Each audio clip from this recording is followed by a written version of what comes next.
Welcome back with a smiling face. Important note before starting, if you are a fan of audio stories, then our Patreon account is the best platform for you. Join us on Patreon for the best audiobooks ever. The Calling. Episode 5. I ate breakfast with Tori. I'm sure, yesterday, she'd been hoping to see me carried from the house, tied to a stretcher, ranting, driven mad after hours bound and gagged in the dark. Yet this morning, she just sat there and ate, eyes forward, expression empty, like she'd given up. If I'd told the doctors what she'd done, she'd have been booted out, no matter how important her mom was. Maybe, when I came out of the crawl space and didn't tattle, she'd realized how close she'd been to getting transferred. Maybe she'd realized her stunt could have been fatal. Maybe she even felt bad about it. That was probably too much to hope for, but from the look on her face this morning, any feud between us was over. She'd gotten it out of her system and seen how close she'd come to making a very big mistake. As hard as it was for me to be near her, thinking of what she'd put me through, I wasn't giving her any satisfaction. So I sat down and struggled to eat like nothing was wrong. Every mouthful of oatmeal I forced down sank to the pit of my stomach and congealed into a lump of cement. Not only did I have to eat with someone who could have gotten me killed, but also now I had to figure out what to do about Ray. How would I tell the guys? Derek would blame me for sure. I was so wrapped up in my thoughts that it wasn't until I was coming back down after my shower and heard the weekend nurse, Ms. Abdo, talking about a door and a new lock that I remembered our dry run the night before. Had we been caught? Dr. Davidoff wants a deadbolt, Mrs. Talbot replied.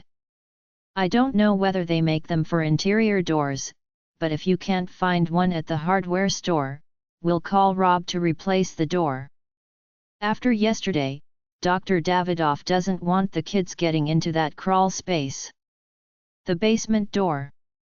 I breathed a sigh of relief and continued down. I reached the bottom just as Simon peeked from the dining room. Thought I heard you. Catch. He tossed me an apple. I know you like the green ones. Derek's been hoarding them. He beckoned me in. Sit and eat with us. You'll need your energy. It's Saturday and around here, that means all chores, all the time. As I passed, he leaned down to whisper. You okay? I nodded. He closed the door. I looked at the empty table. How's Derek? I asked, keeping my voice low. He's in the kitchen, loading up. I hear you guys had a little adventure last night. Derek had insisted on telling Simon that contacting the zombie ghosts had been his idea, so if Simon was put out by being excluded, the blame would fall on him. I thought he'd been trying to grab the glory, pretend he'd figured out what my ghost wanted. But Simon's expression told me he felt he had missed out on something. So I was kind of glad he didn't think I'd been the one who left him sleeping. As I settled at the table, Derek came in, glass of milk in one hand, juice in the other. Simon reached out for one, but Derek set them both down at his plate with a grunted, "Get your own." Simon pushed to his feet, slapped Derek's back, and sauntered into the kitchen. Are you okay? I whispered. Derek's gaze shot to the closing kitchen door. He didn't want Simon knowing he'd been sick. I wasn't sure I liked that, and we locked glares, but the set of his jaw told me it wasn't open for discussion. I'm fine, he rumbled after a moment. Tylenol finally kicked it. His eyes were underscored with dark circles and were faintly bloodshot, but so were mine. He was pale, his acne redder than normal. Tired, but recovering. There was no fever in his eyes, and by the way he attacked his oatmeal, he hadn't lost his appetite. Do I pass, Dr. Saunders? He murmured under his breath. I guess so. A grunt as he spooned more brown sugar into his bowl. Some kind of reaction, like I said. He ate 3 heaping spoonfuls of porridge. Then, gaze still on his breakfast, he said, "What's wrong?" I didn't say a word. "Something's up." "What is it?" "Nothing." His head turned, gaze going to mine. "Yeah. Yes." A snort and he returned to his bowl as Simon came back. "Anyone see the chore list for this morning?" he said, handing me a glass of orange juice. He sat down and reached for the sugar bowl. Derek took it from him, paused, then spooned more onto his oatmeal. A look passed between them. Simon gulped his orange juice and said, "We're on leaf raking duty. Van Dop wants the dead leaves from last fall cleared." As he talked, Derek's gaze lifted to mine again, studying. I glanced away and bit into my apple. Saturday was indeed chore day. Normally, I'd have been groaning at the thought and wishing for school instead, but today it worked out perfectly. With Dr. Gill, Ms. Wang, and Miss Van Dop gone, Ms. Abdo out running errands, and Mrs. Talbot doing paperwork, we had the run of the house, and I had an excuse for getting Simon outside alone, by offering to help him with the raking while Derek was upstairs changing the bedding. "You're having second thoughts," Simon said when we were far enough from the house to not be overheard. "What?" He bent and retied his sneakers, face down. "About running away. You're afraid to tell Derek because he'll give you a hassle, get up in your face." "That's not." "No, that's okay. I was surprised you offered in the first place." "Surprised in a good way, but if you've changed your mind, that's totally cool and I don't blame you." I continued toward the shed. "I am coming, unless you're having second thoughts about taking me."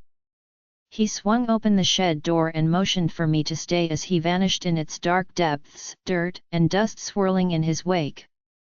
I should probably say I don't need any help. But honestly, his words were punctuated by rattles and clanks as he hunted for the rakes. Though I don't expect trouble, a second pair of eyes would really come in handy if I'm on the run. I'd rather be that second set of eyes than sit here waiting for rescue, I said as he emerged holding 2 rakes.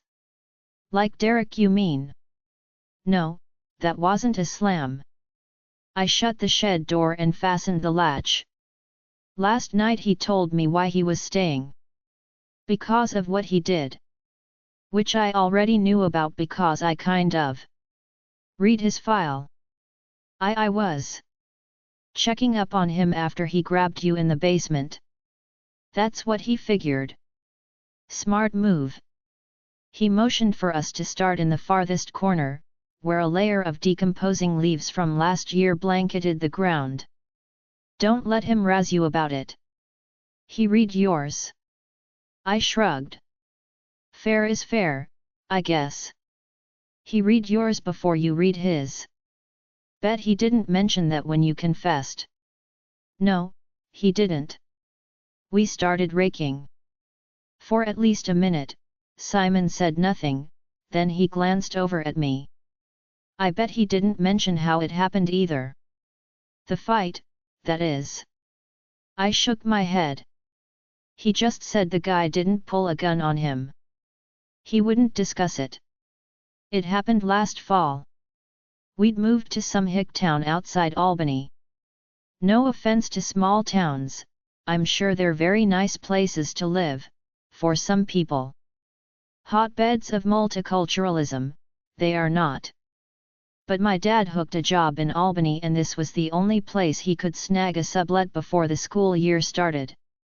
He raked his leaves into the pile I'd started. I was hanging out behind the school, waiting for Derek to finish talking to the math teacher. They were trying to come up with a special curriculum for him. Small school, not used to guys like Derek. Or, like me, as it turned out.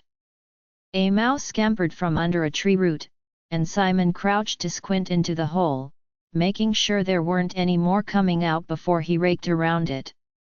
I was shooting hoops when these 3 senior guys came strolling over.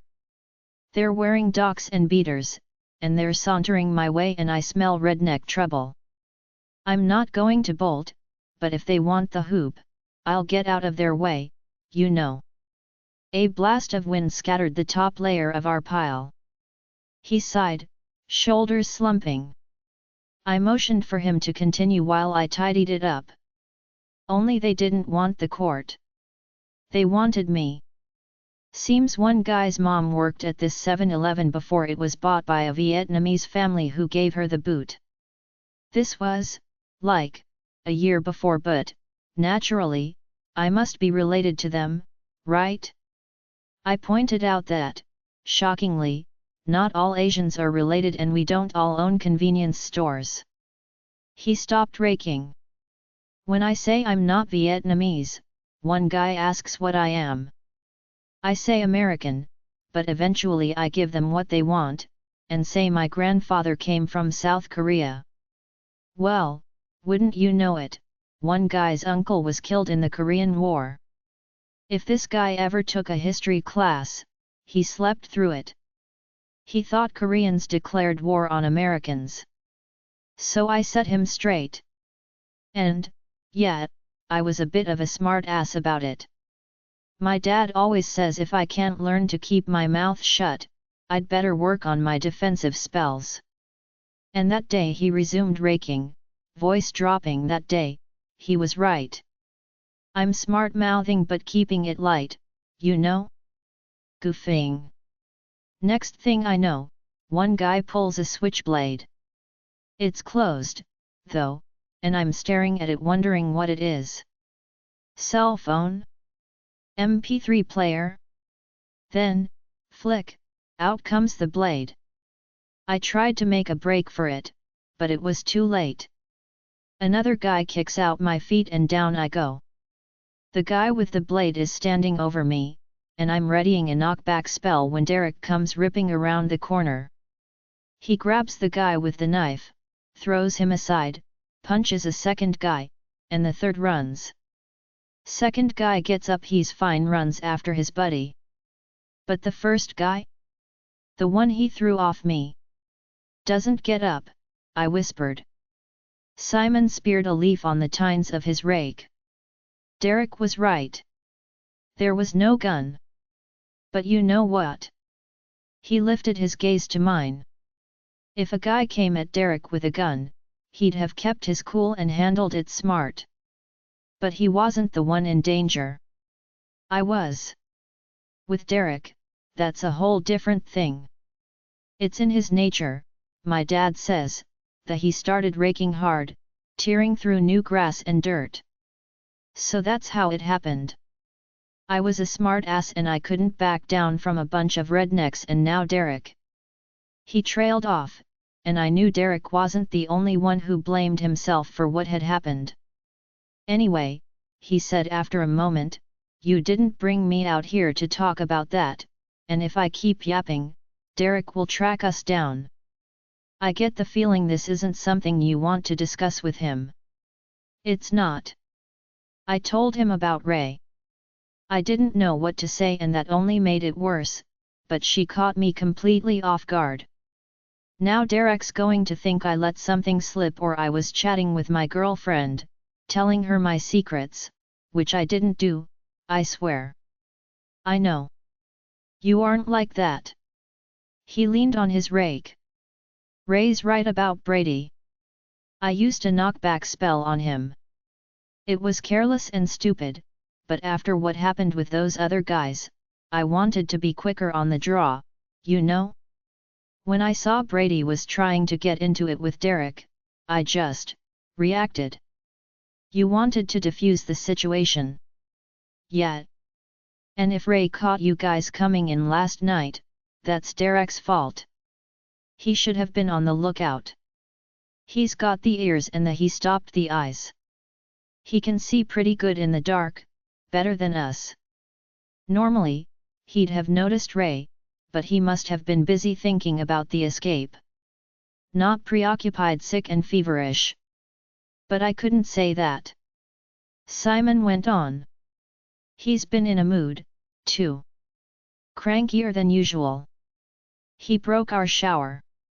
Did you hear about that? He shook his head. Snapped the handle right off, so I had to tell Talbot it had been loose. But as for Ray, we're going to have to tell him. Do you think she's one of us? A supernatural? If she is, though, what does that mean, for us, being here? 4 out of 5 kids? Maybe Liz, too, if she's a shaman? That's no coincidence. It can't be. He paused, thinking. We'll worry about that later. For now, I'm more concerned with her knowing about our plan. She doesn't just know. She wants to sign up. He cursed under his breath. She'd be useful, I said. She's way more street smart than me. And me. It's just, he shrugged. I'm sure Ray's cool, but I wouldn't have argued about it just being the two of us. He glanced over at me. My heart started pounding double time. There's a lot I want to talk to you about. He touched the back of my hand, leaning so close I could feel his breath against my hair. What's this about Ray? A voice demanded. We turned to see Derek crossing the lawn. Simon swore. Anyone ever tell you your sense of timing really sucks? That's why I don't play the drums. Now what's up? I told him. 38. Simon doubted Ray had supernatural powers. There were fire, but by 15 she should have been doing more than leaving marks that barely qualified as first-degree burns. He didn't think she was lying. She was just too eager to believe. I suspected he was right. Given up at birth, displaced by younger siblings, tossed into Lyle House with strangers and forgotten, it would mean so much to Ray to be special. I'd seen it in her face that morning, glowing with excitement. The person slowest to dismiss the idea was Derek. But his silence said he was considering the possibility. Last night was still bothering him and me, our failure to find or dismiss a connection between us, Samuel Lyle, and those supernatural bodies in the cellar. If Ray was a evil and Liz might be a shaman, then the possibility we were here by chance plummeted. You could argue that a group home for disturbed teens isn't an unusual place to find teenage supernaturals, especially those who don't know what they are. Our symptoms could be massaged to fit known psychiatric disorders, and, since everyone knew it was impossible to contact the dead or to burn people with your bare hands or toss a kid aside and break his neck, the obvious solution would be that we were mentally ill. Hallucinating, obsessed with fire, uncontrollably violent. But there was nothing paranormal about Tori's mood swings.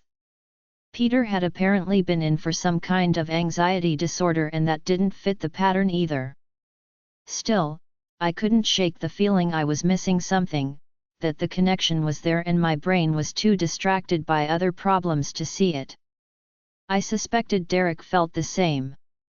Whether Ray was a supernatural or not, we all agreed, she should come with us.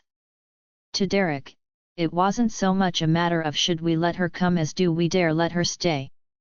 What if she retaliated by telling the nurses? I couldn't see that, but after we were gone, if they came down hard on her, she'd cave before Derek did. Derek's only condition was that we'd keep the details about our powers and our plans vague, at least for now. I told Ray, and then Derek dropped the bomb none of us expected. We had to leave that night. Since it was Saturday, we'd have all day to prepare, and chores gave us an excuse for poking around the house, gathering supplies.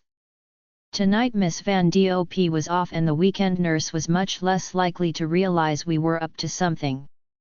It was better to go now, before anything else went wrong. Once I got past the initial "OMG, you mean tonight" panic, I had to agree the sooner we left, the better. So, while Ray stood guard cleaning the girls' bathroom, I packed. I'd packed for camp many times, but, in comparison, this was agonizing.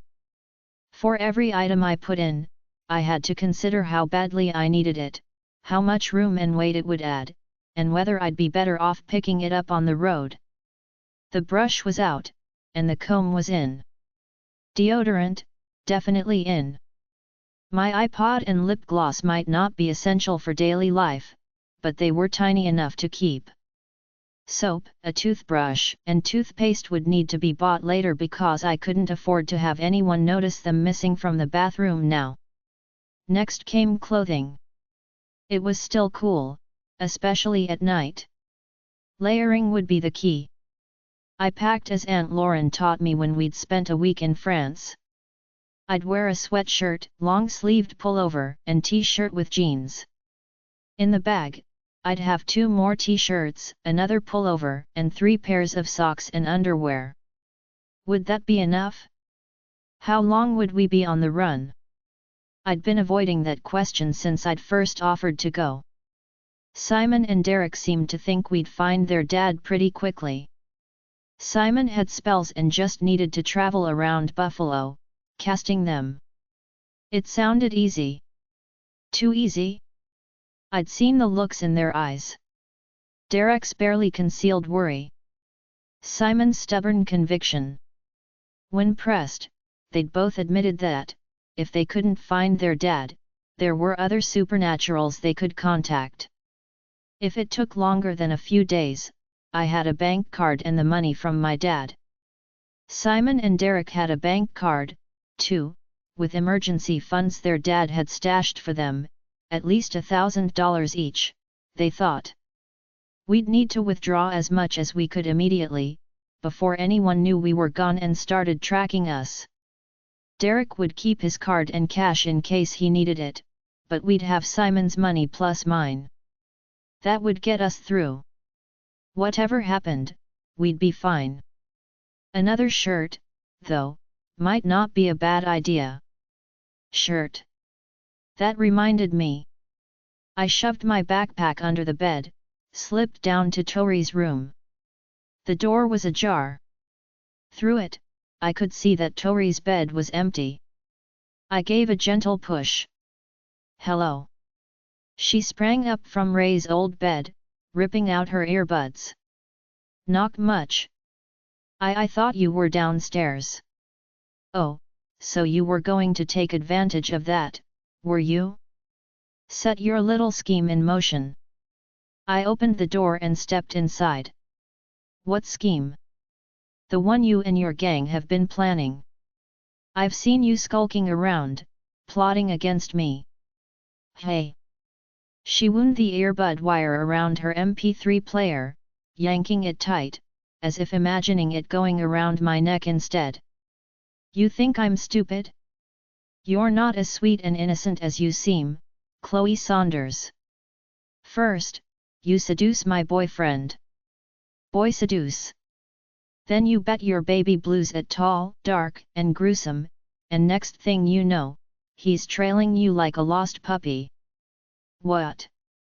And now, to make sure everyone in the house is against me, you pull in Rachel.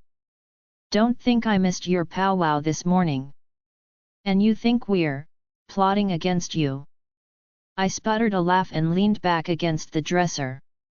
How do you get that ego through the door, Tori? I'm not interested in revenge. I'm not interested in you at all. Get it? She slid to the edge of the bed, feet touching down, eyes narrowing. You think you're clever, don't you? I slumped back against the dresser with an exaggerated sigh. Don't you ever quit? You're like a broken record. Me. The world revolves around Tori. No wonder even your mom thinks you're a spoiled. I stopped myself, but it was too late. For a moment, Tori froze in mid-rise. Then, slowly, she crumpled back onto the bed. I didn't mean.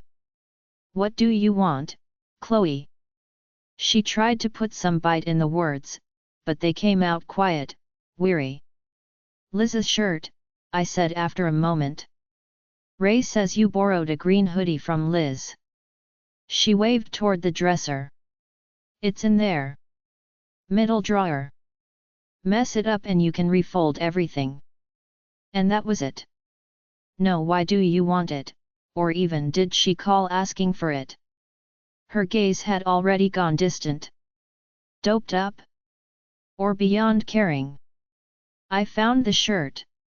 An emerald green Gap hoodie. A personal effect. I shut the drawer and straightened. You got what you came for, Tori said. Now run along and play with your friends. I walked to the door, grasped the handle, then turned to face her. Tori. What? I wanted to wish her luck. I wanted to tell her I hoped she got what she was looking for, what she needed. I wanted to tell her I was sorry. With everything that went on at Lyle House, and the discovery that at least 3 of us didn't belong here, it was easy to forget that some kids did. Tori had problems. Expecting her to behave like any normal teenage girl, then shunning and insulting her when she didn't, was like mocking the slow kids at school.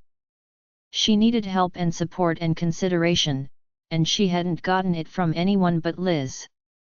I clutched Liz's shirt in my hands and tried to think of something to say, but anything I did say would come out wrong, condescending. So I said the only thing I could. Goodbye. 39.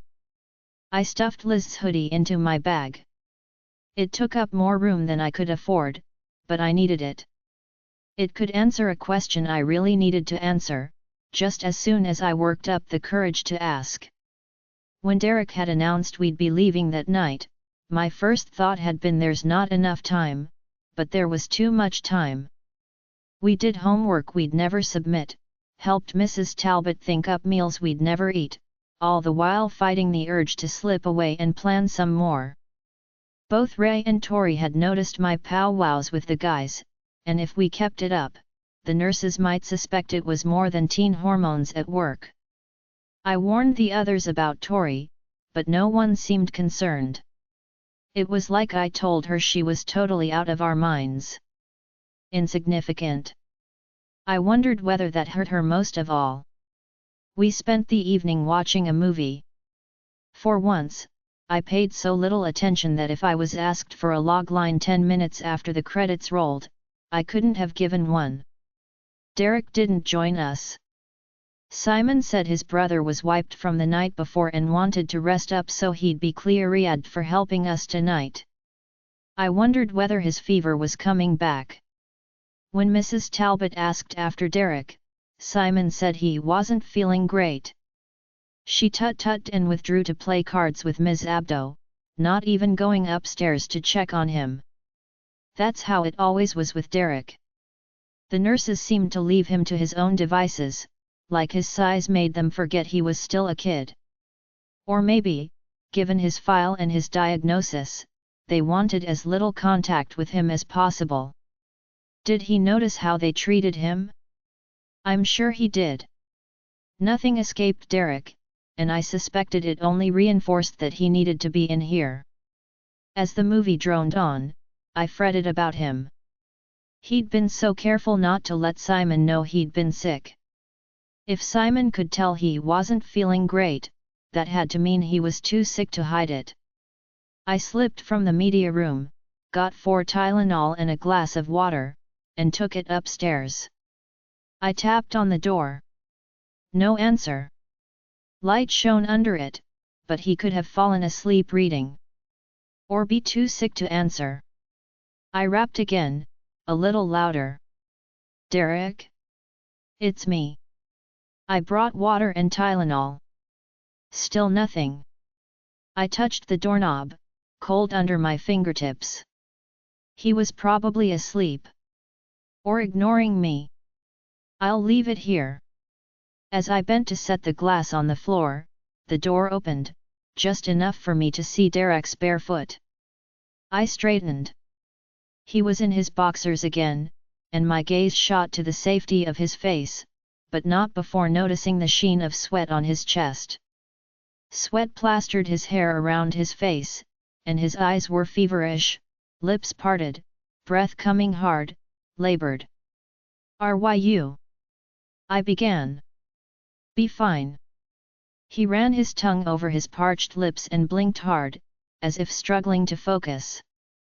When I held out the glass, he reached for it through the gap and took a long gulp.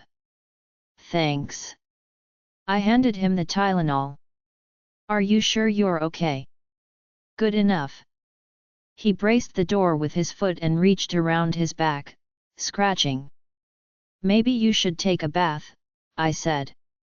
"A cold bath, for your fever. Baking soda would help the itching." I could get. "Nah, I'm okay. If you need anything, just rest. Go on back down before someone notices." I headed for the stairs. "Chloe." I glanced back. He was leaning out the door. "Nothing to Simon, okay? About how bad I am. He knows you're not feeling well. You really should tell." "I'm fine." "You're not fine. He's going to figure that out." "He won't. I'll take care of it." He withdrew and the door clicked shut. That night in bed, Ray couldn't keep quiet. She wanted to talk about her backpack and what she'd packed and whether she'd made the right choices and should she take anything else. I hated to shush her. She was as excited as a kid getting ready for her first overnight camp, which was weird because after what had happened to her friend, Ray should know that life on the street wasn't going to be some fabulous, unchaperoned adventure. I suppose, to her, this wasn't the same thing. She was going with Simon and me, and there were few kids less likely to turn Bonnie and Clyde. This wasn't an act of delinquency, it was a mission. And, besides, like Simon and Derek said, old rules didn't apply to us anymore. "'Cause we're special." She gave a bubbling laugh. "That sounds so lame. But it's what everyone wants, isn't it? To be special. Do they? There were a lot of things I wanted to be. Smart, sure. Talented, definitely. Pretty? Okay, I'll admit it. But special? I'd spent too much of my life being special. The rich girl who lost her mother. The new kid in class. The drama major who didn't want to be an actor. For me, special meant different, and not in a good way. I'd wanted to be normal, and I guess the irony is that, the whole time I was dreaming of a normal life, I already had one, or a whole lot closer to it than I'd ever have again. But now I watched Ray lying on her stomach, matches in hand, struggling to light one with her bare fingertips, the tip of her tongue sticking through her teeth, determination bordering on desperation, and I could see how badly she wanted a supernatural power. I had one, and I cared so little for it that I'd gladly give it to her. It was like in school, when other girls drooled over designer jeans, counting the babysitting hours until they could buy a pair, and I sat there wearing mine, 4 other pairs in the closet at home, no more meaningful to me than a pair of no names. I felt guilty for not appreciating what I had. But necromancy wasn't a pair of expensive jeans, and I was pretty sure my life would be better without it. Definitely easier. And yet, if I woke tomorrow and couldn't talk to the dead, would I be disappointed? "I think it's getting warm," she said, pinching the match head between her fingers. I crawled out of bed. "Let me see." "No," she pulled it back. "Not yet. Not until I'm sure." Was Ray evil? Derek said they did burn things with their hands. By her age, Ray should have been lighting that match no problem. But then he'd never heard of a necromancer who woke up one morning and suddenly started seeing ghosts everywhere. Usually it was a gradual process. Wasn't that typical for development in general? A book might say at 12, children begin a process of puberty, ending at 18, but that's a generalization. You get girls like me and guys like Derek, neither of us fitting the norm. Maybe Ray's supernatural powers were late blooming, like me and my period. And maybe my powers were like Derek's puberty, the changes hitting all at once. Apparently Evil had a human mother and a father, who'd taken human form to impregnate her. That fit Ray's history, with a mother who'd given her up at birth, no father in the picture. Smoke, she squealed before slapping a hand over her mouth. She waved the match. I saw smoke. I swear it. Yes, I know, I need a life, but it was just so cool. Here, watch. She pulled another match from the book. Was Ray evil? I really hoped so. 40. Ray's watch alarm was set to go off at 3. According to Derek, that was the quietest time of night, when we'd be least likely to be spotted. At 2:45 we shut the alarm off, and by 2:50 we were out of our room, backpacks in hand. When I eased our door shut, the hall fell to pitch black. The ticking of the grandfather clock guided us to the stairs. I swore this time every step creaked, but as hard as I strained for sounds of Tori or Mrs. Talbot stirring, I heard only the clock. At the bottom of the stairs, the moon peeked in around the drawn curtains, lifting the darkness just enough so I could make out chairs and tables before I crashed into them. I was turning into the hall when a dark shape stepped from the shadows. I bit back a yelp and scowled, ready to blast Derek. But it was Simon, and one look at his ashen face killed the words in my throat. What's? I began. Is Derek with you? No, WH. He's gone. He lifted something that glinted and it took a moment for me to recognize it as Derek's watch. He had the alarm set for 2:45. When it went off, I woke up and found it on my pillow. His bed was empty. Ray's fingers closed on my arm. But Derek's not coming, right? Let's just go. Did he say anything to you last night? I whispered. Simon shook his head. He was asleep. I didn't wake him. Maybe he's in the bathroom, Ray whispered. Come on, guys, we have to. I checked the bathrooms. And the spare room. And the kitchen. Something's wrong. Something happened to him. If it did, would he have left you the watch? Maybe. I struggled for a reasonable explanation, fighting the rising panic that said there wasn't one. Maybe he's afraid we'll try to drag him along at the last minute and we'll wake someone up. Speaking of which, Ray said with a pointed look at the ceiling. Simon and I looked at each other and I knew, as logical as my explanation was, Derek would know Simon couldn't leave without making sure he was okay. Guys, Ray said. You two go, said Simon. I'll find. No, I said. I will. But. I lifted my hand to cut him short. What good will it do if I get away and you don't? It's your dad. You know how to find him. Simon's gaze slid to the side. What? Ray turned to me. Forget Derek, Chloe. He's not coming, remember? He'll be fine. We have to go. I'll find him and come after you, I said. We'll meet behind the factory, okay? Simon shook his head. He's my responsibility. Right now, your dad is your responsibility. You can't help Derek or me if you can't find him. Silence. Okay. His brows knitted, and I could tell that it wasn't okay, that he hated to run. You have to go, I said. He took my hand, wrapped his fingers around it, and squeezed. I'm sure I turned as red as if he'd scooped me up in a kiss. Be careful, he said. I will. I'll find him, then I'll find you.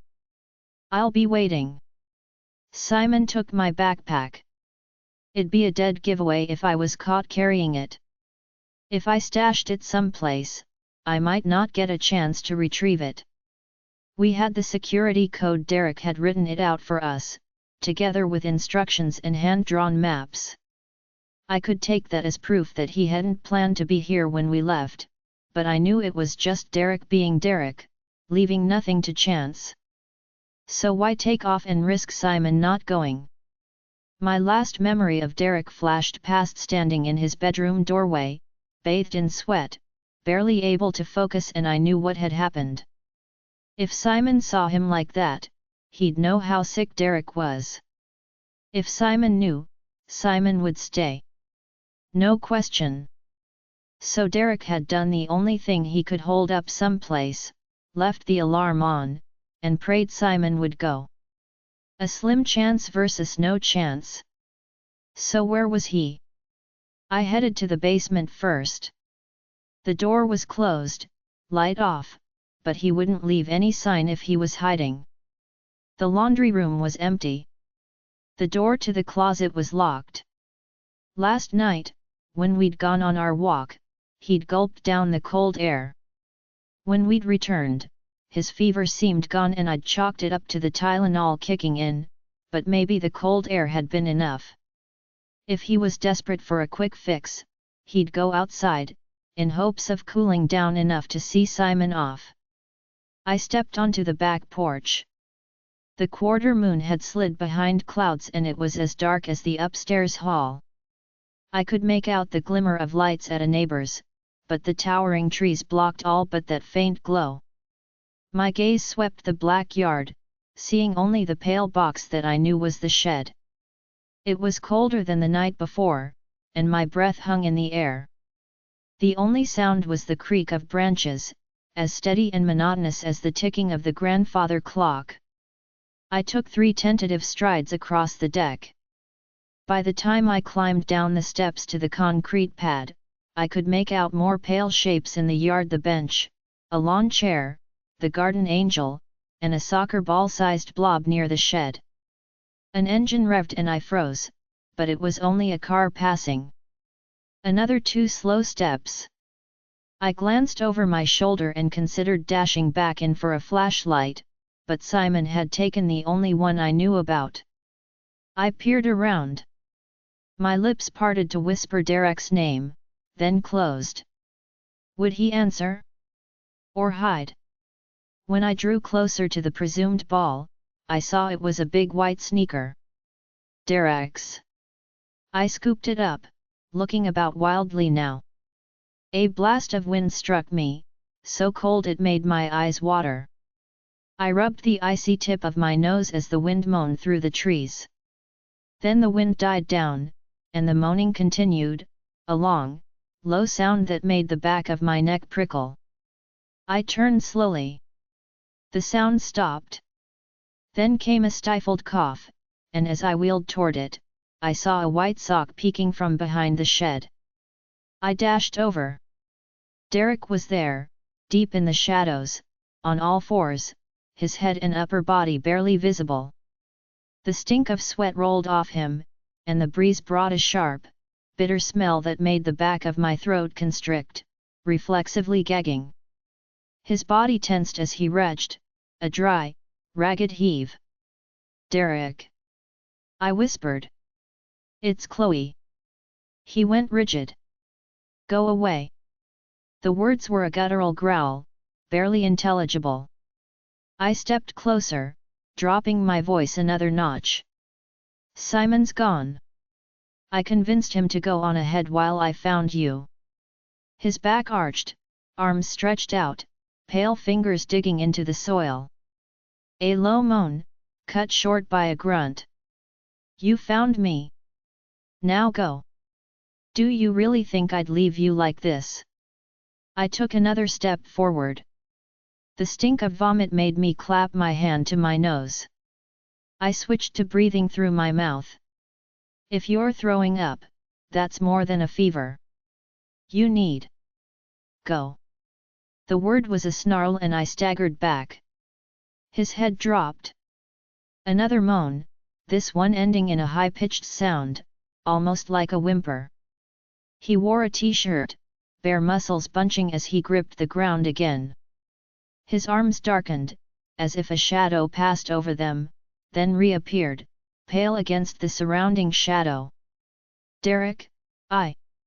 His back arched, stretching so high I could see the rigid line of his spine, t-shirt pulled tight, muscles writhing and rippling. Then he sagged, his panting breaths as ragged as the rustling leaves. Please. Go. The words were a deep mumble, like he wasn't opening his mouth. You need help. No. Simon, then. I'm getting Simon. I'll be right. No. He twisted and I caught a glimpse of his face, contorted, misshapen, wrong. He whipped his head down before I could process what I'd seen. He gagged, the sound horrible and raw, like he was coughing up his insides. His back shot up again, limbs stretching to the very limits, bones crackling. His arms went dark, then lightened, the muscles and tendons rippling. The moon chose that moment to peek from the cloud, and when his arms darkened, I could see it was hair sprouting, just enough to break the surface, then sliding back under his skin. And his hands. His fingers were long and twisted like talons, digging into the earth as his back arched. In my mind, I heard Simon again. Guys like Derek have physical enhancements, you might say. Extra strong, as you saw. Better senses, too. That kind of thing. That kind of thing. Then my own voice asking lightly, I'm not going to run into any werewolves or vampires, am I? And Simon's answer, coupled with a laugh. That'd be cool. Not an answer at all. Avoiding a reply he couldn't give. Derek convulsed, his head flying back, jaw clenched, an awful moaning howl hissing through his teeth. Then his head whipped down and he gagged, strings of saliva dripping. Derek! He retched, his whole body racked with heaves. When they subsided, I inched forward. He tilted his head away. Is there anything I can do? A voice inside my head said, sure. Run for your life. But it was a small warning, not even serious, really, because there was no question of running. This wasn't a matinee monster. Even now, with hair sprouting on his arms, fingers twisted into claws, when he looked away and growled at me to leave, I knew that whatever was happening, he was still Derek. Is there anything I can do? A ridiculous question. I could imagine the response he'd make any other time, the curl of his lip, the roll of his eyes. But after one half-hearted go away, he crouched there, head turned, body trembling, each breath a rasp ending in a quaver. Don't. His fingers dug into the ground, arms stiffening, then relaxing. Go. I can't leave you here. If there's anything I can do. Don't. A sharp intake of breath, then he expelled the words. Don't go. His head lifted my way, just enough for me to see one green eye, wide with terror. His arms and legs went rigid, back shooting up as he heaved. Vomit sprayed the grass, a fresh wave with every spasm. The sickly smell filled the air. And I sat there, doing nothing, because there was nothing I could do. My brain raced through ideas, discarding each as fast as it came. I inched over and put my hand on his arm, feeling the coarse hair push through red-hot skin that writhed and pulsed. That was all I could do, stay and tell him I was there. Finally, with one last heave, one last spray of vomit dappling the fence 3 feet away, it stopped. Just stopped. The muscles under my hand went still, the coarse hair receded. Slowly, he relaxed, his back dropping, hands releasing their grip on the earth. He crouched there, panting, hair hanging around his face. Then he slumped onto his side, hands going over his face, fingers still long, misshapen, the nails thick, like claws. He curled up on his side, knees drawn in, and moaned. "Should I? Simon! Should I get Simon? Will he know what to?" No, the word was hoarse, guttural, as if his vocal cords weren't quite human. "It's over," he said after a minute. "I think. Pretty sure." He rubbed his face, still shielded behind his hands. "Shouldn't have happened. Not yet. Not for years." In other words, he knew perfectly well what he was, he just hadn't expected the transformation until he was older. I felt a spark of anger that he'd misled me, made Simon lie to me, but I couldn't sustain it, not after what I'd seen, not sitting there, watching him, shirt soaked with sweat as he struggled to breathe, his body shaking with exhaustion and pain. "Go," he whispered. "I'll be fine now." "I'm not." "Chloe," he snapped, the old Derek back in his voice. "Go. Help Simon. Tell him I'm fine." "No. Chloe," he drew my name out in a low growl. 5 minutes. I want to make sure you're okay." He grunted, but settled into silence, relaxing onto the grass.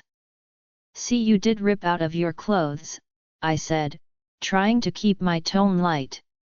"Hope you didn't like that shirt, 'cause it's toast." It was a weak joke, but he said, "Least I didn't turn green."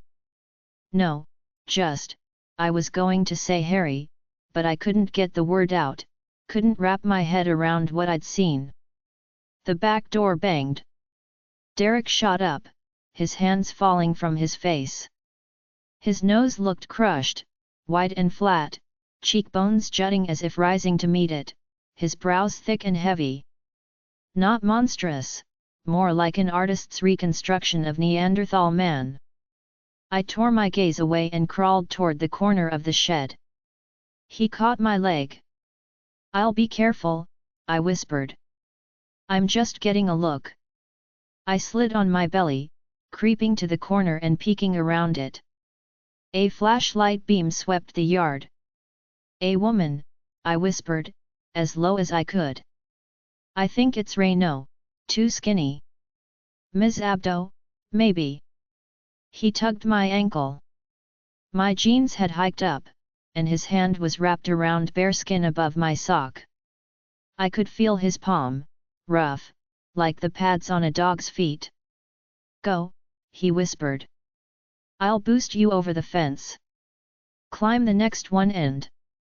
The flashlight beam cut a swath across the back of the yard. "Who's out there?" The voice was high, sharp, with a faint accent. "Dr. Gill," I whispered to Derek. "What's she?"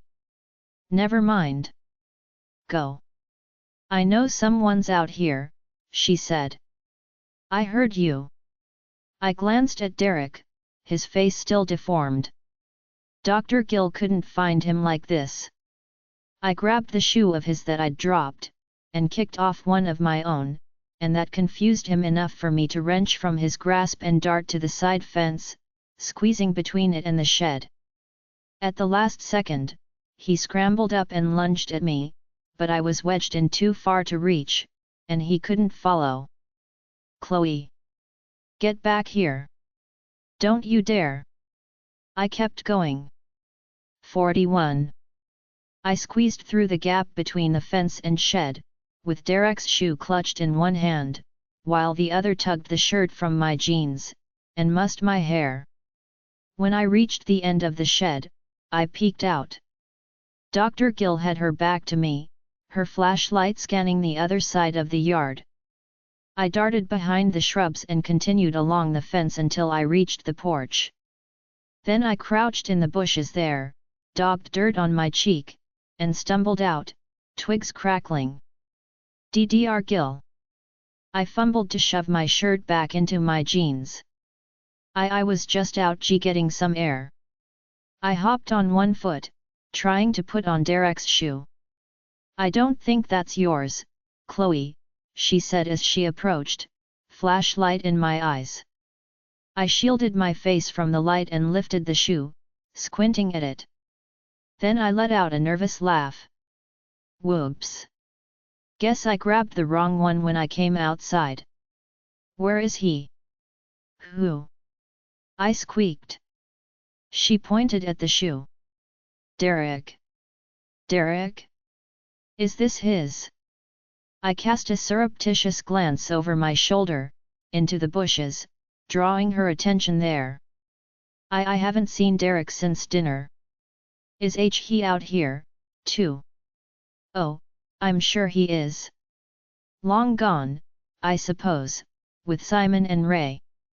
Making their escape while you stand guard and provide a diversion. What? That time the stammer wasn't faked. Escape? And no. Derek and I were, I gestured at the bushes. He knew the code, so we came outside to be alone and, you know. She stepped closer, beam right in my eyes. Pick up where you left off Friday afternoon. Right. I tugged down my shirt and tried to look embarrassed. Do you really think I'm going to buy that, Chloe? Girls like you wouldn't give boys like Derek Souza the time of day, much less roll around in bushes and crawl spaces with them. My head shot up. But you caught us. Friday. You're the one who said. I know what I said, Chloe. And I know what you were really doing in that crawl space. I found your new friends. I stood, feet rooted, unable to believe what I was hearing. What did they tell you? Her fingers went around my arm. They were his, weren't they? Samuel Lyle's subjects.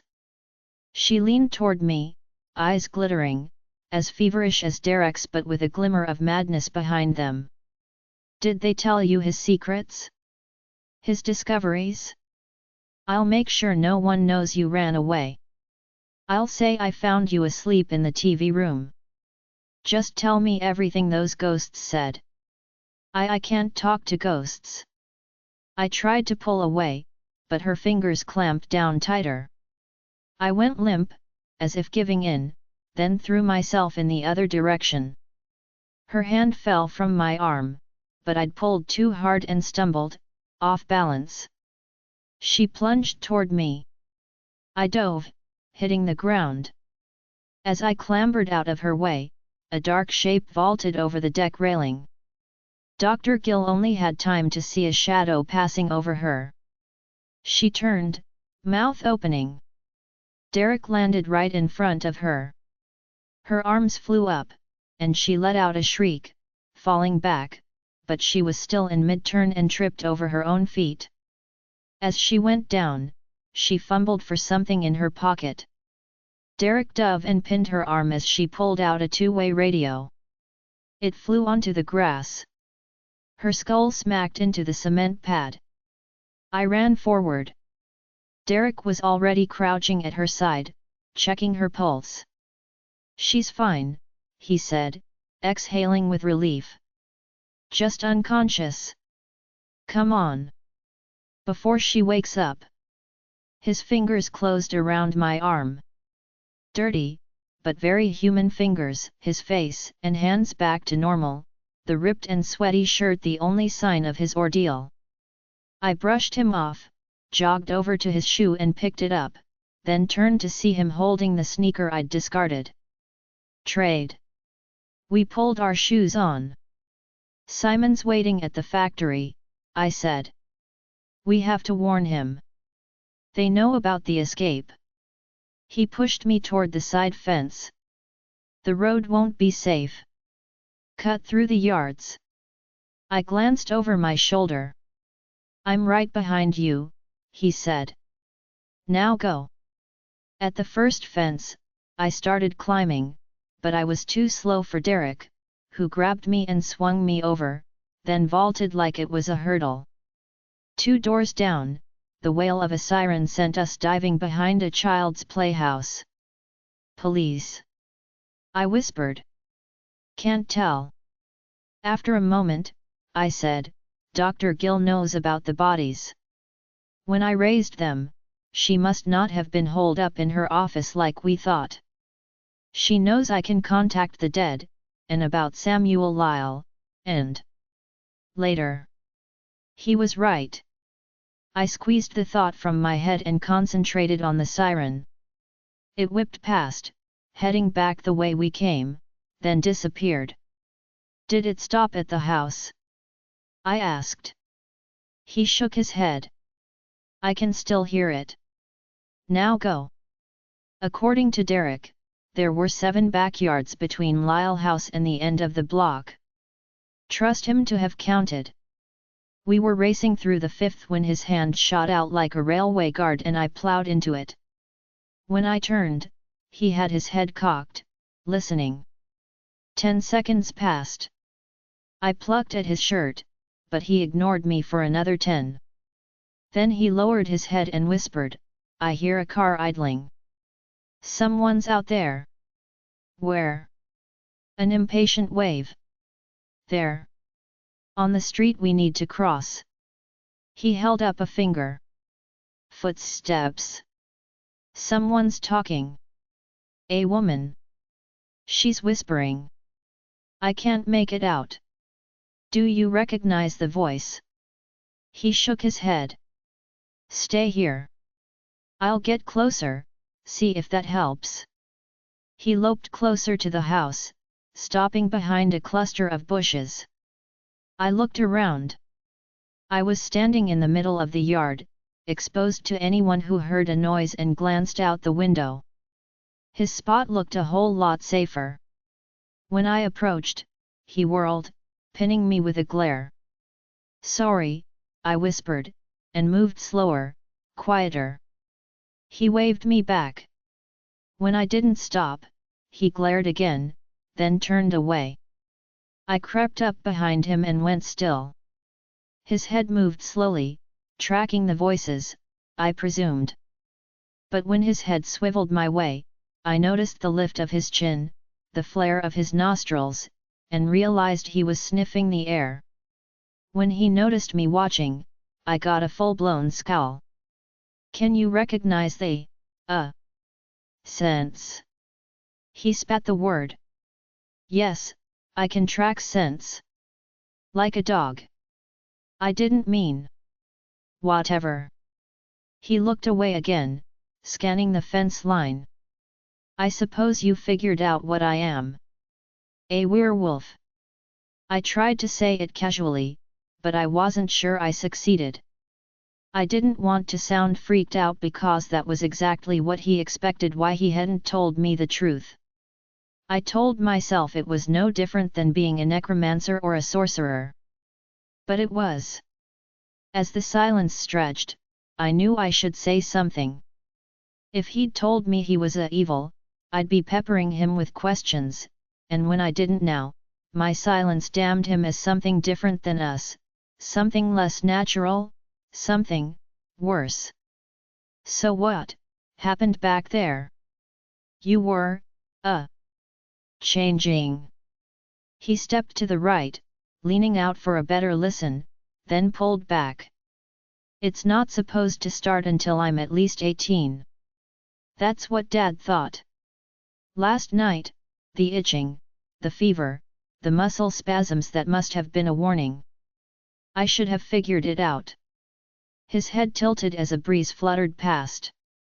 He took a deep breath, then shook his head. "No one I recognize." He pointed to the back of the yard. "We'll climb the back fence, go through that way, and loop around. Hopefully, they'll have driven off by then."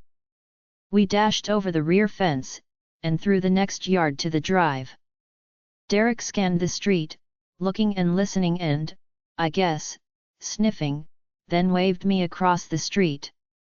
We slipped into the first yard and continued heading east, cutting through yards. When we reached the road, I saw the car he'd been talking about. It was a silver SUV, a block down. The headlights were off, but someone stood at the driver's window, leaning in, as if talking. "We'll have to make a run for it," Derek said. "Hope they don't notice us." "You think they're looking for us?" "No, but then if we run, it'll look suspicious. It's 3:30 in the morning. We're going to look suspicious anyway." He looked at the car for a moment. "Fine. But any sign of trouble?" "Follow my lead." "Yes, sir." 42. We climbed the fence under a weeping willow, letting its branches and shadows hide us. Then Derek positioned me on his left, away from the car. From this distance, they'd only see what looked like a grown man and maybe a woman beside him. "We're going to walk and talk, okay? Normal couple, late night walk. Not hiding anything." I nodded, and his hand closed around mine. We moved quickly to the sidewalk, then slowed as we cut to the curb. "Okay, talk," he murmured. "So when you change." A short laugh, this obviously not being what he'd had in mind. But I was keeping my voice low, and if I couldn't hear them talking, they wouldn't hear more than the murmur of my voice. "You change into," I struggled to think of the right word for the image that came to mind, a Hollywood werewolf, half human, half beast. "A wolf." He steered us to the left, away from the car. "Wolf. You know. Large wild canine. Commonly seen in zoos. You change into?" "But that's not," I stopped myself. "Physically possible." Another short laugh. "Yet, my body was screaming the same thing. No idea how it works. I guess I'll find out later. Much later, if I'm lucky." We're heading for the street to the left. "The factory is just up." He stopped short, turning sharply at the same moment that the headlights from the idling car flicked on. His hand tightened around mine and he broke into a run, dragging me along. "They spotted us," he said. "But they aren't looking for us." "Yes, they are." He yanked my arm, propelling me toward the next yard. As we neared the fence, he grabbed me around the waist and threw me over. I hit the ground on all fours, leaped up, and ran for the nearest cover, a metal shed. Derek dove in behind me and, for a moment, I just stood there, leaning my blazing cheek against the cool metal, gulping the icy air. Then I straightened. "How?" I heard them say it's them and call Marcel. "Marcel? Isn't that Dr. Davidoff's name?" "Yeah, and something tells me it's not common enough to be a coincidence." "But how?" He clamped his hand over my mouth and I tasted dirt. He leaned down to my ear. "They're circling the block. I hear voices. They must have the windows down, listening for us." "But who were they? Where had they come from?" Simon and Ray hadn't been gone more than 40 minutes. How had they gotten here so fast? "Tori," I whispered. "What?" "Tori found out about our escape. That's why she was so quiet. She didn't give up, she was." "Doesn't matter. They're heading down that road," Derek said, pointing. "Come on." He prodded me in the opposite direction. "The factory is at the end. We just need to make it that far. Run on the grass, it's quieter." We raced along the strip between the sidewalk and the road, our shoes slapping the driveway pavement, then silent on the grass between. We were 3 houses from the end, the factory looming, when Derek let out a curse. Within 3 strides, I knew why. there was an 8-foot-high chain-link fence around the factory parking lot, and the gate was padlocked. "Up," he said. I grabbed the links and started to climb. He tried to boost me, but I waved for him to forget that and follow. I was almost to the top when the side of the factory lit up in 2 circles of light. I glanced over my shoulder. The SUV's engine roared as it accelerated. "Go, go, go," Derek whispered.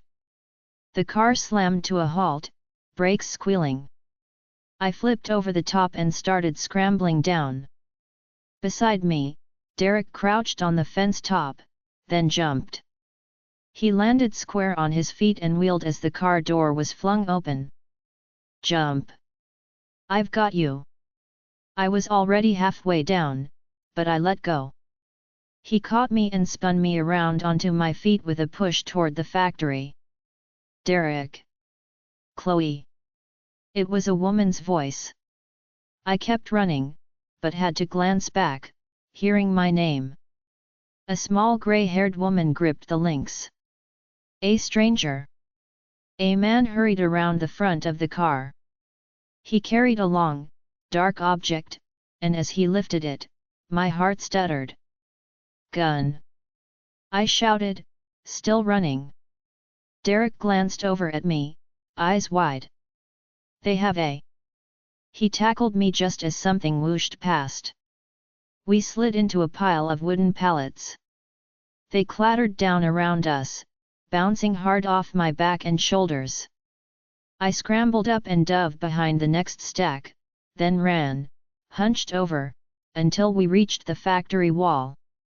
We raced along the north side and ducked into a delivery dock bay. Derek pulled me behind a rusted metal bin. They shot at us," I whispered, barely able to get the words out. "No. Must have a radio maybe. Or a cell phone. I made a mistake." "You didn't."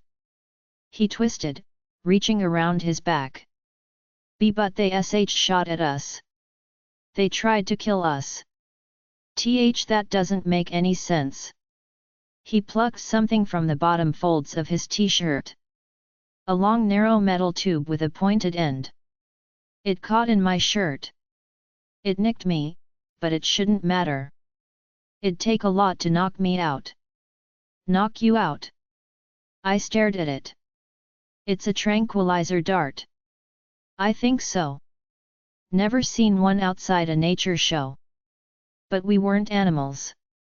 People didn't hunt kids with tranquilizer guns. I don't understand."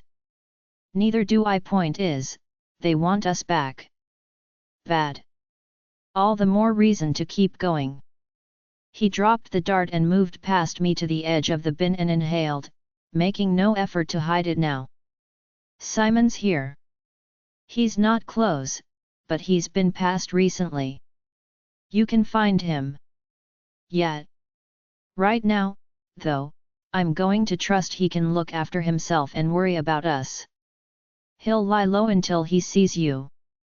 We should find a place to do the same until they move on."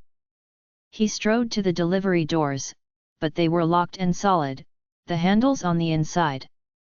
I crept along the bin and scanned the factory yard. "It looks like a warehouse back there. You mentioned something about that Friday? That'd make a good place to hide." He glanced over my shoulder. "That one's too near the factory to be abandoned." He studied it. "But it'll do for now. I should be able to break in." He surveyed the yard, then he hustled me along the dark wall, and we dashed across to the warehouse. A sharp wrench on the door and we were inside. Derek was right, it wasn't abandoned. It was packed with rolls of steel, giving us lots of hiding places. I had to move slowly, feeling my way and following in Derek's tracks, testing each footstep for noise. When we'd gone about 20 paces, he found a crevice and wedged us inside. We barely got in when a voice outside boomed. "Derek? I know you're here. It's Dr. Davidoff." I glanced at Derek, but he had his head turned toward the voice. Derek? I know you don't want to do this. You want to get better. You can't do that by running away. The voice was moving, as the doctor walked through the factory yard. Derek cocked his head, listening, then whispered, 4 no, 5 sets of footsteps. All separate. Searching. Hoping we'd give ourselves away. Derek? You know you shouldn't be out here. It's not safe. We've talked about this, remember? You don't want to hurt anyone. I know that, and you know you need our help to get better. I looked up. Derek's jaw worked, his gaze distant. I could go, he whispered. Create a distraction so you can escape. Simon's around. You just need to find. You're going back? After they shot at you. Just tranquilizers. Just. My voice rose and I fought to keep it down. They're hunting us, Derek. Dr. Gill knows what I am. She knew. That doesn't mean they do. Are you sure? He hesitated, his gaze lifting toward the voice. Derek. Dr. Davidoff continued. Please. I want to make this easy for you, but you need to make it easy for us. Come out now and we'll talk. That's it. Just talk. No disciplinary action will be taken and we won't transfer you. Derek shifted against me. Considering. You can't, I began. If you don't come out, Derek, we will find you, and you will be transferred to a juvenile detention center for kidnapping Chloe. Kid, I squawked. He clapped his hand over my mouth until I motioned I'd be quiet. Dr. Davidoff continued. You already have a documented history of inappropriate behavior toward her. When the police see that, and hear our corroborating statements, you will be in a lot of trouble, Derek, and I know you don't want that. Even if she defends you, it won't matter to the police. You're a 16-year-old boy running away with a 14-year-old girl.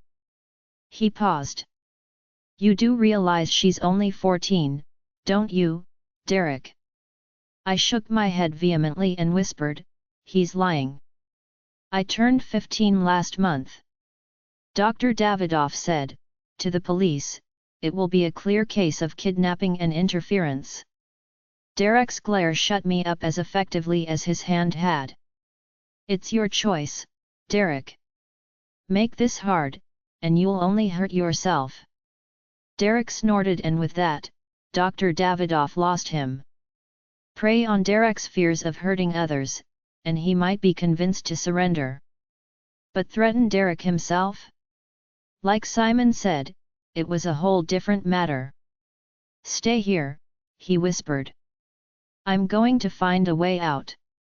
I wanted to argue, insist on helping, but I didn't have his night vision. If I started stumbling around looking for an exit, I'd bring Dr. Davidoff and the others running. I stayed put. 43. After a few minutes, Derek returned and wordlessly led me to the back wall, where a window had been broken. It must have been boarded over, but the board was now resting on the floor. Hold on. He swept the broken glass from the lower sill, then laced his fingers into a step for me. As I crawled through, my sleeve snagged on a leftover shard. A nearby door banged. Chloe? Derek? I know you're in here. The door was broken. I yanked my sleeve free, feeling a sharp sting. The shard tinkled to the pavement below as I scrambled through. I tumbled to the ground, recovered, and broke into a run, aiming for the nearest cover, a tarp over a lumber pile. I dropped and crawled under it, Derek shoving me in farther. I found a spot where the tarp tented and stretched out on my stomach. The moment I caught my breath, my upper arm started to throb. telling me the glass had done more than scrape my skin. "You're hurt," Derek whispered as if reading my mind. "Just a scratch." "No, it's not." He grabbed my arm and pulled it straight. A stab of pain. I stifled a gasp. It was too dark to see, but the sleeve felt wet against my skin. Blood. He'd smelled it. He gingerly rolled up my sleeve and swore. "Bad." I whispered. "Deeb. Gotta stop the bleeding. We need a bandage." He released my arm. A flash of white, and I realized he was pulling off his t-shirt. "Hold on," I said. "That's all you've got?" "I'm layered up." He turned his head away. I stripped off all 3 shirts, gritting my teeth as the fabric brushed my wound. I reminded myself that I'd barely felt it before he told me it was bad. I put the top 2 shirts back on and handed him my tea. He ripped it, the sound echoing. I must have looked alarmed, because he said, "No one's around. I can hear them searching the warehouse." He wound the strips around my arm. Then his head lifted, tracking something, and I caught the faint sound of a voice calling, then an answer. "They're all in the warehouse now," he whispered. "Time to move. I'll try picking up Simon's scent. Follow my lead." Derek zigged and zagged through the obstacle course of debris, never slowing. Luckily, I was behind him, where he couldn't see how many times I wrapped my knees or elbows swerving past some obstacle. Finally, he slowed. "Got him," he whispered, and jabbed a finger at the south side of the factory. We steered that way. When we neared the corner, a figure leaned from a recessed doorway, then retreated fast. "Simon!" A moment later, Ray stepped out and waved wildly before being yanked back, presumably by Simon. We raced over and found them in a deep narrow alcove that reeked of cigarette smoke and looked like a main entrance. "What are you doing here?" Ray whispered, staring at Derek as if in alarm. "You're supposed to be." "Change of plans." "Good to see you, bro," Simon said, slapping Derek's back. "I was worried Chloe'd never find us. There's a whole bunch of people looking for us." "I know." Simon moved to the edge, looked out, then walked over to me, handing me my backpack. "You okay?" I nodded, keeping my injured arm out of sight. "They have guns." "What?" Ray's eyes rounded. "No way. They'd never." "Trant guns," Derek corrected. "Oh." She nodded, as if tranquilizer guns were standard issue for tracking runaway kids. "Who've you seen?" Derek asked Simon. "Van Dop, Davidoff, and, I think, Talbot, but I'm not sure." "No sign of Gil." "She's back at the house," I said. "But there are 2 more we didn't recognize. A man and a woman." I looked at Derek. "Undercover cops, you think?" "No idea. We'll worry about that later. Right now, we're sitting ducks. We need to get out of here." As Derek moved to look out, Simon leaned down to my ear. "Thanks for finding him. Was everything okay?" Later, Derek said. "There's another warehouse farther back, with broken windows. It's probably abandoned. If we can get to that." "Chloe," Ray said, staring down at my arm. "What's all over your sleeve?" "It looks like," she touched the fabric. "Oh, my God. You're bleeding. You're really bleeding."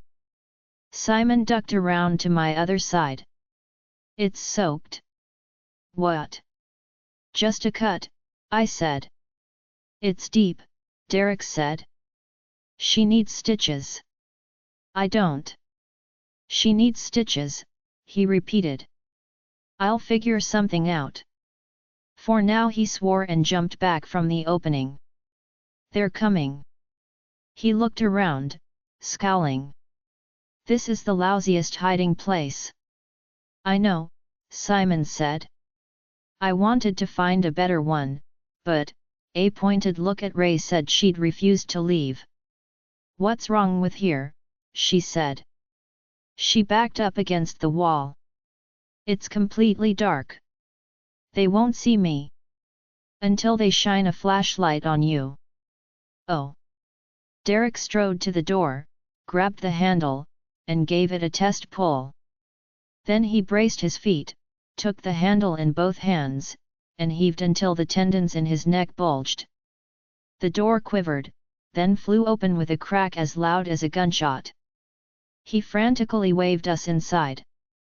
Find cover, he whispered as I hurried past. We raced through into a wide hall flanked with doors, some open, some closed. Ray headed for the first. Derek shoved her past. Keep going, he whispered. He loped by her and led us to a second hall. Then, he motioned for silence as he listened, but even without super senses, I heard the whoosh of the door and the clamor of footsteps. It's open, a man yelled. They came through here. We've got to get out, Derek whispered. Split up. Find an exit. Any exit. Then whistle, but softly. I'll hear you. 44. Around the next corner, we split up to search for an exit. The first door I tried opened into a long, narrow room filled with work tables. No sign of a way out. Back in the hall, I could hear voices, but distant, searching the rooms nearest the entrance, presuming we'd ducked into the first one we saw. Hurrying toward the next door, I spotted a figure in the room across the hall. I stopped short, but too late. I was already standing in plain sight. As I pulled my heart from my throat, I realized the man had his back to me. Dressed in jeans and a plaid shirt, he was the same size as the man with the gun, and had the same dark hair. I didn't remember the plaid shirt, but he'd been wearing a jacket. He stood on a raised platform, gripping the railing, looking down at a big industrial saw. He seemed intent on whatever had caught his attention. I took one careful step forward. When the man shifted, I froze, but he only seemed to be readjusting his grip on the railing. I lifted my foot. The man did the same, stepping onto the lower bar of the barrier. He climbed onto the railing and crouched there, hands gripping the bar. Something moved below him and my gaze shot to the saw. The blades were turning, spinning so fast that the glint of a distant emergency light bounced off like a strobe. But there was no sound, not even the motor's hum. The man tested his grip on the railing. Then, suddenly, he pitched forward. I saw him hit the blades, saw the first spray of blood, and I fell back against the wall, my hand flying to cover my mouth, but not before the first note of a shriek escaped. Some part of him flew from the saw, landing in the doorway with a splat. I ripped my gaze away before I could see what it was, staggering back as running footsteps sounded behind me. Arms grabbed me. I heard Simon's voice at my ear. Chloe. There was a man. He eyeballed my hands into fists, pushing the image back. A ghost. A man. He jumped onto a saw. Simon pulled me against him, his hand going to the back of my head, burying my face against his chest. He smelled of vanilla fabric softener with a trace of perspiration, oddly comforting. I lingered, catching my breath. Derek wheeled around the corner. What happened? A ghost, I said, pulling away from Simon. I'm sorry. Someone heard. We gotta go. As I was turning, I saw the ghost again, standing on the platform. Derek followed my gaze. The ghost stood in exactly the same position, gripping the railing. Then he stepped up. It's our repeating. Like a film loop. I shook it off. Never mind. We have to go, Derek said, pushing me. Move. As we started down the hall, Ray let out a piercing whistle. Did I say softly? Derek hissed under his breath. We veered into Ray's hall to see her standing at a door marked exit. She reached for the handle. Don't. Derek strode past her and cracked the door open, listening and sniffing before pushing it wide. See that warehouse? The one, like, a mile back there. Ray said. Quarter mile, tops. Now go. We're right behind. His head whipped up, tracking a sound. They're coming. They heard the whistle.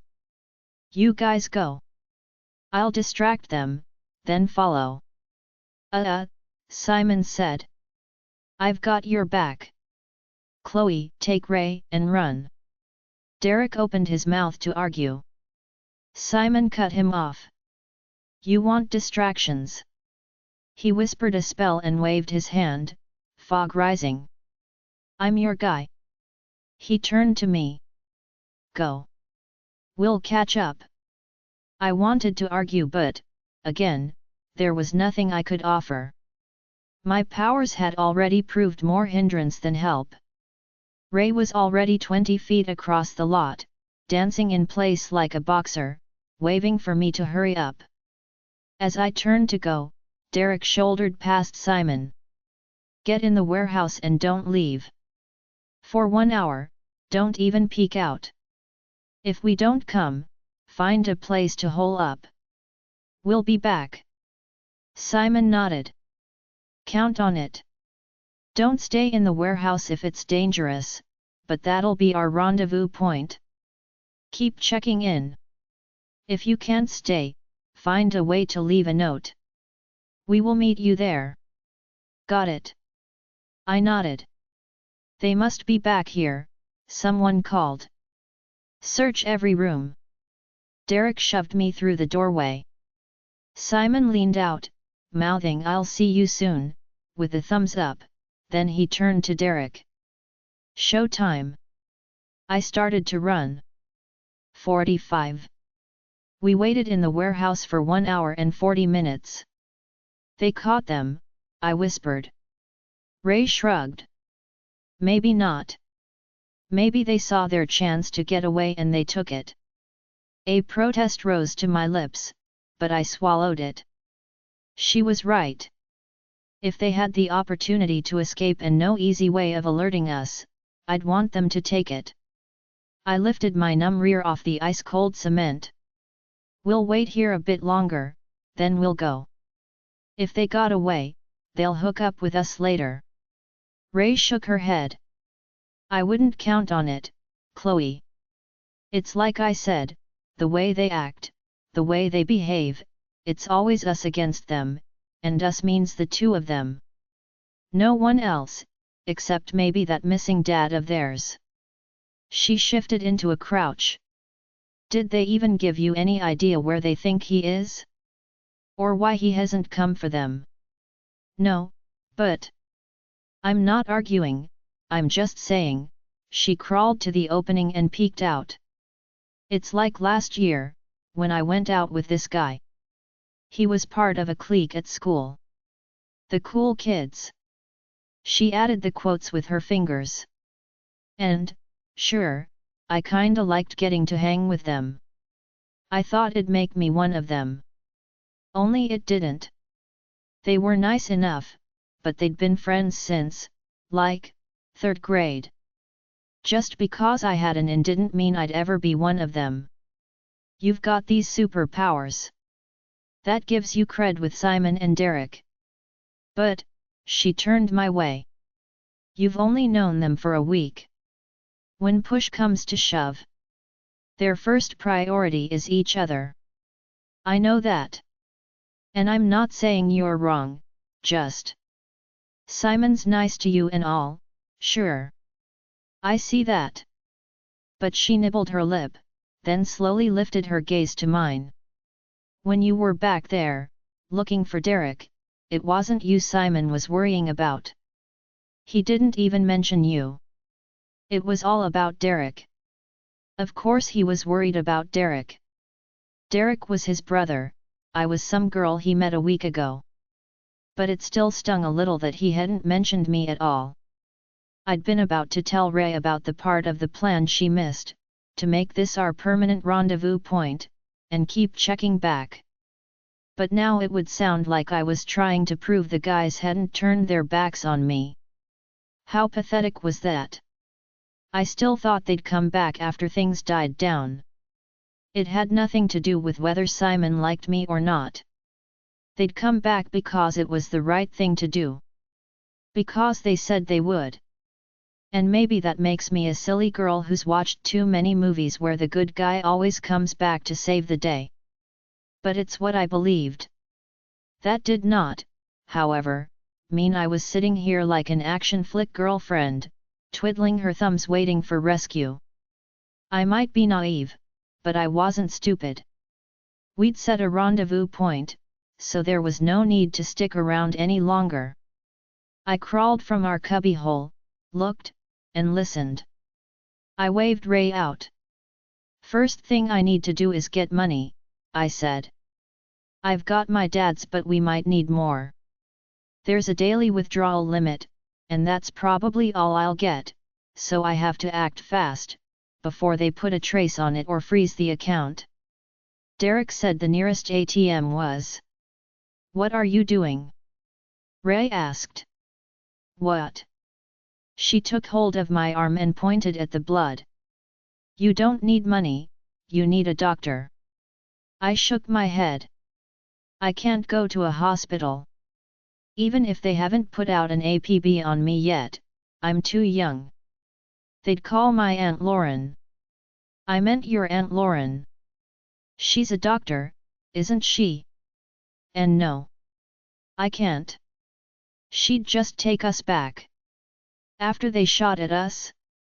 I know you're mad at her right now, but you've told me how she's always worrying about you, always looking out for you, defending you.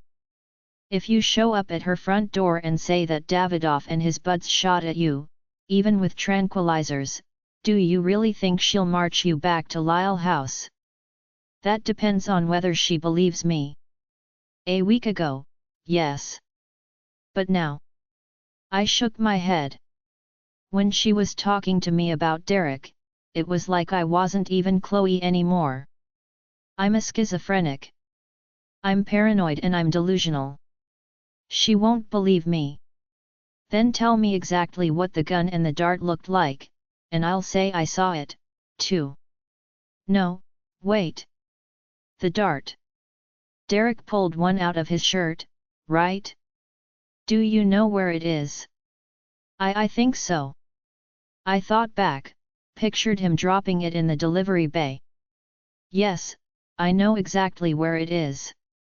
Then let's go get it. It wasn't that easy. For all we knew, the factory yard was swarming with cops searching for 2 teen runaways. But when we looked out, the only people we saw were a half-dozen factory workers, heading into work Sunday overtime, laughing and talking, lunch pails swinging, take-out coffees steaming. I took off my blood-soaked sweatshirt and swapped it for Liz's hoodie. Then we crept out, moving from cover to cover. No sign of anyone looking for us. That made sense. How many teenagers run away in Buffalo every day? Even escaping from a home for disturbed kids wouldn't warrant a full-out manhunt. Last night, it had probably been only Lyle House employees chasing us. Maybe board members, like Tori's mother, more worried about the home's reputation than our safety. If they wanted to keep our escape quiet, they'd be gone before any factory employees arrived. By now they were probably in a meeting, deciding what to do and when to notify our parents and the police. I found the dart easily, and put it into my backpack. Then we headed for the business district, looping 3 blocks past Lyle House and keeping our eyes open. Nothing happened. We found a payphone, I called for a cab, and gave the driver Aunt Lauren's address. Aunt Lauren lived in a duplex near the university. When we walked up her steps, the Buffalo News was still there. I picked it up and rang the bell. After a minute, a shadow passed behind the curtain. Locks clanked and the door flew open. Aunt Lauren stood there in a short bathrobe, hair wet. "Chloe? Oh my God!" Where she pulled the door open. "What are you doing here? Are you okay? Is everything all right?" She tugged me inside by my injured arm and I tried not to wince. Her gaze shot to Ray. "Aunt Lauren, this is Ray. From Lyle House. We need to talk to you." As we went inside, I did a proper introduction. Then I told her the whole story. Well, the edited version. Very edited, with no mention of zombies, magic, or werewolves. The boys had been planning to run away and they'd invited us. We'd gone along just for fun to get out, goof off, then go back later.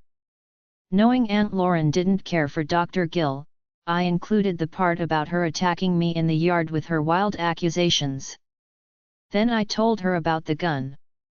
She stared down at the dart, lying on her coffee table, on top of a stack of New Yorker magazines.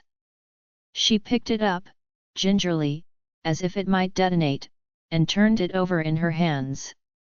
"It's a tranquilizer dart," she said, voice barely above a whisper. "That's what we thought. But they shot this at you? At you? At us?" She slumped back, leather squeaking under her.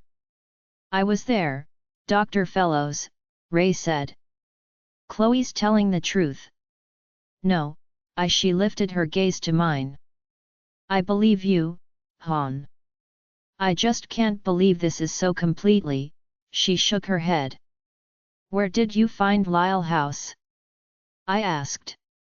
She blinked. "Find? How did you find it for me? In the yellow pages? Through a recommendation. It came highly recommended, Chloe. Very highly. Someone at the hospital told me about it and I did all my research. Their recovery rate is excellent and they had glowing reports from patients and their families. I can't believe this happened. So I hadn't randomly arrived at Lyle House. It'd been recommended. Did that mean anything?" I fingered Liz's hoodie and thought about all of us. No ordinary group home would track runaways with tranquilizer guns. The ghost had been right. There was a reason we'd been at Lyle House and now, withholding the truth from Aunt Lauren, I could be putting her into danger. "About the ghosts," I began. "You mean what that Gill woman said?" Aunt Lauren slapped the dart back onto the magazines with such force that the pile fell, magazines sliding across the glass tabletop. "The woman is obviously in need of mental help herself. Thinking you can communicate with ghosts? One whiff of that to a review board and her license will be revoked. She'll be lucky if she isn't committed. No sane person believes people can speak to the dead." "Okay, forget the confession." Aunt Lauren rose. "I'm going to start by calling your father, then my lawyer, and he can contact Lyle House. Dr. Fellows." Aunt Lauren turned to Ray. "Before you do that, you'd better take a look at Chloe's arm." 46. Aunt Lauren took one look and freaked out. I needed stitches, immediately. She didn't have the supplies at home, and I had to have full medical attention. Who knew what I might have severed or what filth or germs might have been on that glass? While she was rebandaging me, she made me drink a bottle of Gatorade to replace any fluids I'd lost from bleeding. Within 10 minutes, Ray and I were in the back of her Mercedes, tearing from her garage. I dozed off before we reached the first traffic light. I supposed all those sleepless nights had something to do with that. Being in Aunt Lauren's car helped, with its familiar smell of berry air freshener and its soft beige leather seats and the faded blue spot where I'd spilled a slushie 3 years ago. Back home. Back to normal. I knew it wasn't that simple. I wasn't back to normal. And Derek and Simon were still out there and I was worried about them. But even that worry seemed to fade as the car bumped along, like I was leaving it behind in another life. A dream life. Part nightmare, part not. Raising the dead, escaping from the clutches of an evil doctor, tearing through abandoned warehouses with people shooting at me. It all seemed so unreal in this familiar car, the radio station tuned to WJYE, my aunt laughing at something Ray said about her choice of music, saying I complained, too. So familiar. So normal. So comforting.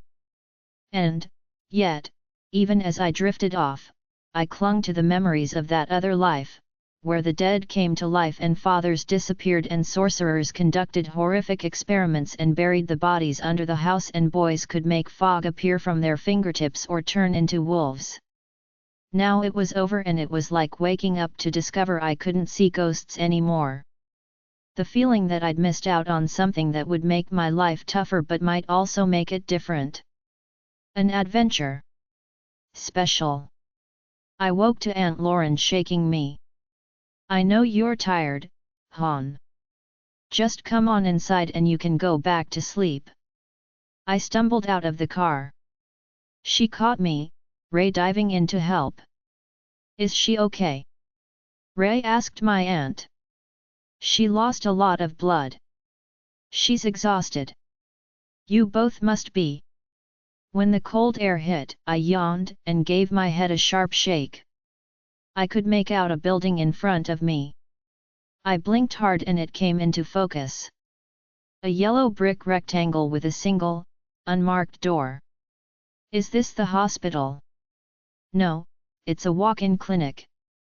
I called Buffalo General and Mercy and their emergencies are packed. A typical Sunday morning. Between the Saturday night gunshot wounds and the drunk drivers, it's a zoo. I know a doctor here and we'll get you straight in. She looked up as a small, gray-haired woman rounded the corner. Oh, there's Sue. She's a nurse here. Ray, Sue's going to take you over to the waiting room, get you some breakfast, and check you over. I peered at the woman as I struggled to focus. She looked familiar. When she stopped to talk to my aunt, I realized she must be her friend. But even after she walked away, it niggled at the back of my foggy brain, some connection I wasn't getting. It wasn't until we were inside that I remembered where I'd seen her. Just last night, clutching the chain-link fence, calling my name. I wheeled on Aunt Lauren. That woman. Sue, yes. She's a nurse here. She'll take good care of. No. I saw her last night with the man who shot at us. Aunt Lauren's face crumpled and she put her arm around me. No, honey, that's not the same woman. You've been through a lot and you're confused. I pushed her away. I'm not. I saw her. Is she the one who recommended Lyle House? We need to get out of here. I ducked out of her grasp and raced back to the door. I grabbed the handle, but she caught up, holding it shut. Chloe, listen to me. You need to. I need to get out. I pulled on the door with both hands, but she held it fast. Please, Aunt Lauren, you don't understand. We have to get out of here. Would someone please help Dr. Fellows? A voice echoed down the hall. I turned to see Dr. Davidoff striding toward us. A man hurried past him, coming at me with a syringe. That won't be necessary, Marcel, Aunt Lauren snapped. I've already given her something. And I can see it's working very well. Bruce, sedate Chloe, please. I looked up at Aunt Lauren. Why you drugged me? Her arms went around me. You'll be okay, hon. I promise. I lashed out, hitting her so hard she stumbled back. Then she turned on Dr. Davidoff. I told you this wasn't the way to handle it. I told you to leave it to me. Leave what to you? I said, taking a slow step back and hitting the door. She reached for me, but my hands flew up, warding her off. Leave what to you? The man with the syringe caught my arm. I tried to yank away, but the needle went in. Aunt Lauren stepped toward me, mouth opening. Then a woman hurried down the hall, calling to Dr. Davidoff. The team just called in a report, sir. There's no sign of the boys. Surprise, surprise, Aunt Lauren said, turning to Dr. Davidoff. Kit taught them well. Once they're gone, they'll keep running. I warned you. We'll find them. You'd better, and when you do, I expect that brute to be handled the way he should have been handled years ago. Put down like a rabid dog. Wait until you see what he did to Chloe's arm. Derek. I struggled against the pull of the sedative. Derek didn't do this. I cut myself. Aunt Lauren caught me as I slid down the wall. I tried to push her away, but my arms wouldn't respond. She shouted for them to hurry with the stretcher, then leaned over me, holding me steady. You don't need to cover for him, Chloe, she whispered. We know what he is. A glare back at Dr. Davidoff. A monster. One that didn't belong in the... I didn't catch her next few words. The hall flickered, fading. When I focused, I saw her face over mine.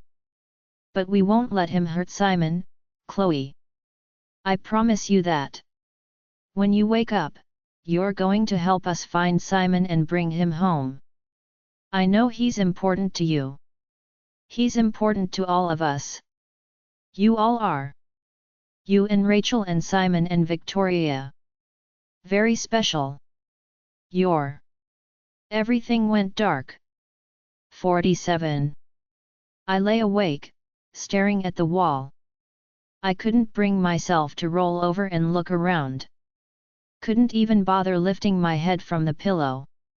I could feel the pull of the sedative, luring me back into sleep, but I kept my eyes open, gaze fixed on the green-painted wall. Aunt Lauren had betrayed me. When she'd thought I'd been fooling around with Derek, I'd felt betrayed. Now I looked back on how furious I'd been and my throat tightened as I prayed I could go back there, to where that was the worst thing I could ever imagine her doing. It was all a lie. She was a lie. Our relationship was a lie. Even when I was a child seeing bogeymen in the basement, she'd known perfectly well I was seeing ghosts. My mother knew it, that's why she'd insisted we move. I fingered my necklace. Was this more than a silly talisman to convince me I was safe? Did my mother really think it would protect me? Is that why Aunt Lauren had insisted I wear it at Lyle House? Simon said necromancy was hereditary. If both my mother and my aunt had known about the ghosts, it must run in their blood. Did my father know? Was that why he stayed away from me? Because I was a freak? I thought about my mother. About the accident. The hit-and-run driver had never been found. Had it really been an accident? Or had someone killed? No. I squeezed the thought from my brain as I clutched the pillow tighter. I couldn't let my mind start running away like that, or I'd go crazy. Crazy. Aunt Lauren knew I wasn't crazy, and she let me think I was. Shipped me off to a group home. A group home filled with other supernatural kids.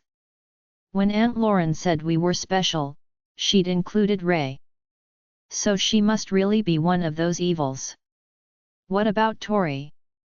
What was she? Did her mother know? If her mother worked for them, she must know, and if she did, and blamed Tori for not getting better. What kind of parent would do that? But hadn't my aunt done the same thing? Only she sweetened it with smiles and hugs, and maybe that was worse. Right now, it felt worse.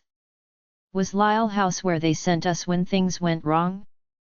Put us there and medicated us and tried to tell us we had a mental illness? But why? Wouldn't the truth be easier? Why not tell us when we were young and prepare us, and teach us how to control it? From what Simon said, that's the way it was supposed to work. You told your kids and you trained them how to use and hide their powers before they lost control. What was Lyle House? I remembered what Simon said about his dad. He worked for this research company, supernatural doctors and scientists trying to make things easier for other supernaturals. Then I heard the ghost of the witch buried in the basement. Sam Lyle promised us an easier life. That's what we all want, isn't it? Power without price. You see, little girl, all scientific advancement requires experimentation, and experimentation requires subjects, and that's what Michael and I were. Lab rats sacrificed to the vision of a madman. I leaped up, heart thudding so hard I couldn't breathe. Aunt Lauren said we were special. All of us. Ray and Simon and Tori and me. But not Derek. I expect that brute to be handled the way he should have been handled years ago. Put down like a rabid dog. I had to find Derek before they did. I turned around, seeing my surroundings. A double bed with big pillows and a thick comforter. Carpet on the floor. A desk. An armchair. A private bathroom through a half-open door. Like a fancy hotel room. Across the room was a door, painted white. It looked like any interior door, but when I walked over and put my hands against it, it was cold steel. A thick steel door with no window, not even a peephole. And no doorknob. Wherever I was, it wasn't a fake group home where I had the run of the house and yard, had chores, classes, and field trips. I was in this room, and I wasn't getting out. I backed up to the bed. I was trapped. I'd never escape, never. Oh, that's great. You've been awake 5 minutes, taken a quick look around, and given up. Why don't you just lie back and wait for them to come and strap you to a table? What did that witch say? Something about being prodded with electrical wires until she bit off her tongue? I let out a whimper. And what about Derek? He got you out of Lyle House and now you aren't even going to try to warn him? Just let them catch him? Kill him? Derek wouldn't get caught. He was too smart for that. He got out of Lyle House. He got you out of Lyle House? He didn't plan to go. That was a total fluke. Remember when Dr. Davidoff tried to call him back? He almost went. What happens if they do that again? Maybe he'll have had second thoughts, decide he really is better off locked away. Not as long as he has to protect Simon. Ah, Simon. Derek will never turn in Simon. But what about distracting them so Simon can escape, like he did for you and Ray? If he thinks turning himself in will let Simon escape, he'll do it. You know he will. I had to warn him. But to warn him, I had to get out of here. This time, I couldn't just sit back and let someone else make the plans. I had to do it myself. Maybe I was locked in here for now, but I'd be let out eventually. I wasn't exactly a high-risk prisoner. They'd take me out for exercise, to eat, to experiment on me. I tried not to think about the last. Point was, I'd get out, and when I did, I needed to be ready to escape. First, though, I had to get a good look around and plan. But how was I going to do that locked in this room? Pray for a convenient blueprint stuffed under the mattress? Astral project out the door and look around? I stopped and slowly looked down at the sweater I wore. Liz's green hoodie. If she was dead, maybe I could summon her, get her to scout the building and... If she's dead? So you're hoping she's dead now? I clenched the comforter and took a deep breath. For days now, I'd refused to believe Liz had died. No matter how much proof I had, I couldn't believe it because the very idea was insane. But now, sitting here, locked in this room, betrayed by my aunt, waiting for them to track down and kill Derek like some kind of animal. Liz was dead. They'd killed her. She'd been a supernatural of some kind, and her powers were out of control, so they executed her. They must have, or they would have included her in that list. And what about Peter? Had his parents pretended to pick him up only to let these people kill him? Or maybe because he got better, he got out. Liz didn't get better, so she didn't get out. Some tiny part of me still clung to the hope that I was wrong about Liz. But I knew I wasn't. I pulled off the hoodie. I saw my arm, rebandaged. Stitched up, while I'd been unconscious. If they were fixing me, at least that meant they didn't plan to kill me yet. I stared at the hoodie, thinking of Liz and of dying. Of what it would be like to be dead at 16, the rest of your life gone. I squeezed my eyes shut. No time for that. I searched my room for cameras. I didn't find any, but that didn't mean there wasn't one. If they saw me talking to myself, they'd figure out what I was doing, maybe decide my powers were out of control, like Liz's. Either I did this or I didn't. My choice. I sat cross-legged on the bed, holding Liz's hoodie, and called her as I'd done the other ghosts. I didn't need to worry about overdoing it and raising the dead. There were no corpses here. Or so I hoped. But I had no idea what was outside my door, maybe a laboratory, maybe the bodies of other failures, like Liz. No time for that. The ghost necromancer had said Lyle House was protected by a spell blocking ghosts. That meant this place probably was, too, which meant I needed all that extra power he said I had. I concentrated so hard my temples hurt, but nothing happened. I closed my eyes to visualize better, but I kept peeking and breaking my focus. Finally I shut them and kept them shut, putting everything I had into imagining myself pulling Liz out of the ether and... Whoa! Where am I? I opened my eyes and there she was, still wearing her Minnie Mouse nightshirt and giraffe socks. Liz. No, Liz's ghost. Hello. She waved a hand in front of my eyes. What's wrong, Chloe? There's nothing to be scared of. I know, Lyle House isn't exactly Disneyland, but she looked around, brow furrowing. This isn't Lyle House, is it? Where? Oh my God! We're in the hospital.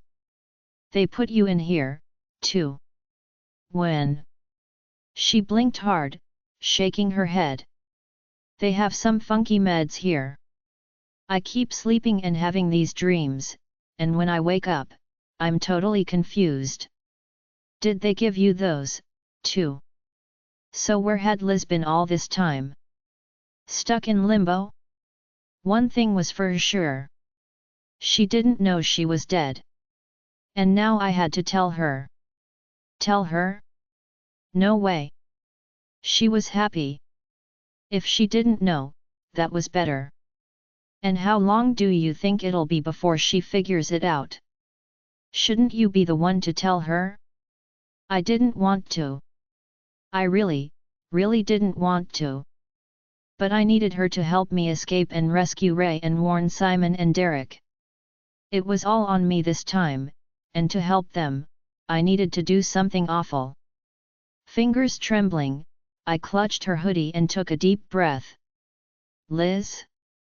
There's something I need to tell you. The end. Preview of next book. The book will continue. I squeezed my eyes shut and imagined myself pulling Liz through the ether. Just one big, quick yank and a throaty laugh sent me scrambling to my feet. I spun, but still saw only the empty room. Why you not Liz? The laugh circled me, spinning faster and faster until it seemed to stream from every corner of the room. Who are you? The laughter broke off in a chuckle. Warm air slid along my unbandaged forearm. I yanked my sleeve down. What are you? A better question. That warm air tickled my cheek. I rubbed at it, backing up until I hit the wall. What are you, child? That is the question. When you called to your friend, the spirits of 1,000 dead answered, winging their way back to their rotted shells, screaming for mercy. Do you know where those shells are? And no. In a cemetery. 2 miles away. 1,000 corpses ready to become 1,000 zombies. A vast army of the dead for you to control. I didn't. No, you didn't. Not yet. Your powers need time to mature. And then. That throaty laugh filled the room. Dear Dr. Lyle must be dancing today, his agonies borne away on the thrill of his triumph. Samuel Lyle. Is there another? Dearly departed, scarcely lamented, deeply demented Dr. Samuel Lyle, the voice sang, sailing past me on a current of warm air. Creator of the prettiest, sweetest abomination I have ever seen. W.H. Watt. A bit of this, a bit of that, she sang. A twist here, a tweak there. And look what we have. One perfect ball of energy, waiting to explode. The voice came closer, breeze ruffling my hair. Are there more of you, child? There must be. Little magic makers and monsters, bursting with energy. Have your creators realized their mistake yet? The rest of the audiobook will be continued in the next episode. Join us on Patreon for early access or more great audiobooks. A link is provided in the video description.